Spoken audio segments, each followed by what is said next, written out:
来，这是台中的乐器节，10月16到17两天，要伫个后里路园来举办。奥运柔道银牌的选手杨永伟嘛现身来到宣传。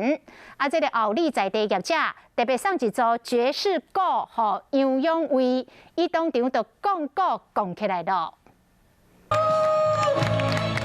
奥运柔道银牌得主杨永伟出现伫现场，大家有够欢喜。台中市府市长黄国英代表后里的企业送规组的爵士鼓，替伊圆梦。收到这份期待已经真久的礼物，杨永伟赶紧甲试看卖。从高中开始就都没有就比较少去接触到鼓了。我真的很怀念，就是很怀念那种当时每天都在家里打爵士鼓的那种感觉，对。杨永伟为故乡宣传冲人气，后里被称之为是萨克斯风的故乡。台中市政府9年来咧推动台中乐器节，要拍这个名声。10月16、17少年赛有2天伫后里乐园举行，招各方的乐器歌手参加比赛，争取30万块的奖金。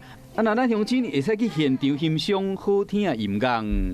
欢迎全台湾喜欢音乐的，刚好也要买乐器的好朋友到台中来参加我们的乐器节，顺便参加我们台中购物节的摸彩抽奖活动。